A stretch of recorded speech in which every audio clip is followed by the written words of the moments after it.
Hey everyone, welcome back to my channel. সকালে উঠে দেখি এখনও ভাই ওঠেনি। চলো ওকে তাহলে তুলে আসি। এ ভাই, ভাই রে, হ্যাঁ, ওঠ ওঠ ওঠ ওঠ, ওঠ ওঠ ওঠ, ওঠ ওঠ ওঠ ওঠ ওঠ, ওঠ রে, ওঠ ওঠ ওঠ, উঠছি কি কথা, ওঠ ওঠ ওঠ ওঠ, কই রে? রেগে যাচ্ছে, বাট ক্যামেরা ছিল বলে কিচ্ছুটি করেনি। অ্যাট লাস্ট ভাইকে ঘুম থেকে উঠিয়েই ছেড়েছি। কি রে, উঠ রে, কিছু বল, কিছু বল। গাইস পুরো আমাকে ঘুম থেকে উঠেই ছেড়েছে আর আমার চুলের মাথা সব ছিঁড়ে দিয়েছে। দেখো দেখো বন্ধুরা, চুলটেছে। ভাই বিছানার অবস্থা খুবই খারাপ করে দিয়েছে। চলো গুছিয়ে নিই।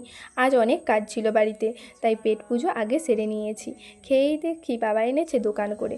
চলো কি কি এনেছে দেখে নিই। মেলা যখন পেতেই দিয়েছি, সবগুলো গুছিয়ে নিই। আজ আছে আমাদের পাড়ায় বৈষ্ণব মশাইয়ের পুজো। ওদিকে মা তাড়াতাড়ি করে রান্না করছে, কারণ পুজোর জোগাড় করতে হবে।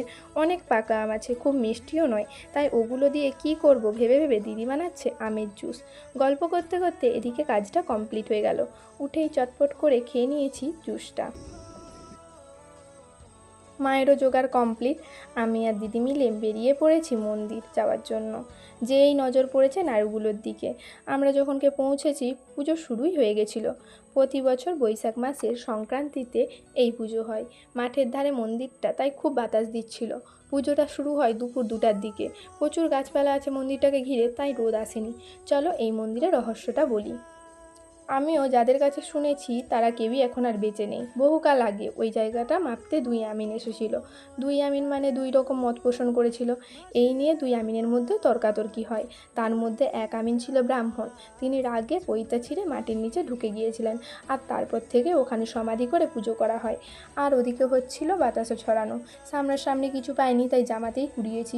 চলো ভিডিওটা তবে এখানেই শেষ করছি। রাধে রাধে।